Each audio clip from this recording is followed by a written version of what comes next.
दुनिया में 8 ऐसे देश घोषित रूप से न्यूक्लियर स्टेट हैं, जबकि इजराइल अघोषित रूप से इस लिस्ट में है। लेकिन अब सऊदी अरब, दक्षिण कोरिया, जापान, जर्मनी, पोलैंड तक में चर्चा परमाणु बम बनाने को लेकर होने लगी है, जिसकी वजह जानकार ट्रंप को कहते हैं।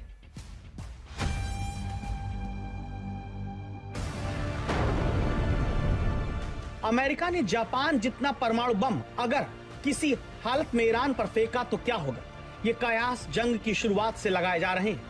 जापान पर अमेरिका ने 15 किलो टन का एटम बम गिराया था, जो आज के हिसाब से बहुत छोटा है। अगर मान भी लिया जाए कि अमेरिका ईरान को झुकाने के लिए करता है, तो फिर इससे गिरने वाली जगह पर रहने वाले लोग कुछ देर तक नहीं देख पाएंगे। बम गिरते ही जोरदार धमाका होगा। 1 किलोमीटर के दायरे में सब कुछ तबाह हो जाएगा। 1 से 3 किलोमीटर के दायरे में भारी तबाही मचेगी। यहाँ रहने वाले लोग मारे जाएंगे।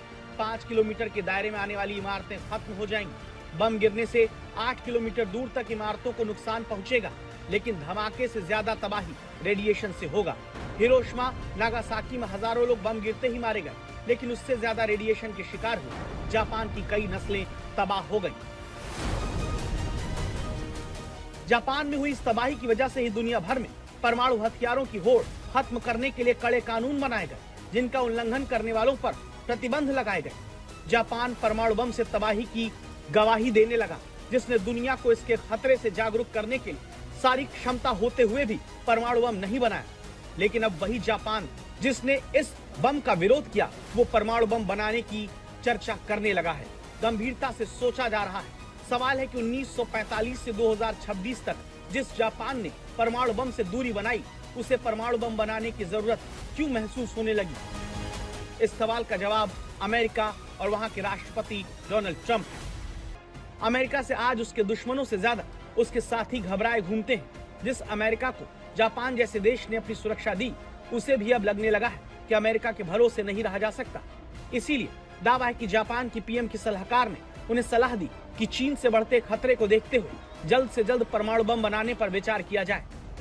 चीन और जापान के बीच रिश्ते पिछले कुछ समय से बहुत कड़वे हुए हैं। जापान की प्रधानमंत्री कह चुकी हैं कि ताइवान पर चीन के हमले की सूरत में जापान न्यूट्रल नहीं रहेगा। इससे चीन बहुत नाराज है। लेकिन सवाल ये कि जापान परमाणु शक्ति चीन का किस तरह से मुकाबला करेगा? अगर चीन ने जापान पर कभी हमला कर दिया, तो क्या उसे अमेरिका बचाने आएगा?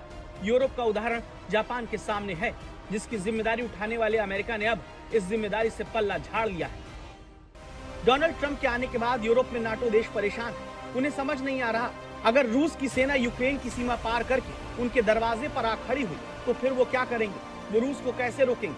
अगर अमेरिका उनकी मदद के लिए नहीं आएगा, जैसा ट्रंप बार बार कहते आए हैं, तो फिर जर्मनी और पोलैंड जैसे देश रूस से खुद को कैसे बचाएंगे? यही वजह है कि जर्मनी जैसा देश, जो यूरोप की सबसे बड़ी अर्थव्यवस्था है, उसने परमाणु बम बनाने को लेकर गंभीरता से सोचना शुरू कर दिया। जर्मनी में से लेकर गंभीर चर्चा चल रही है। जर्मनी परमाणु अप्रसार संधि के तहत परमाणु बम नहीं बना सकता। 1990 में ही उसने ये भरोसा दिया।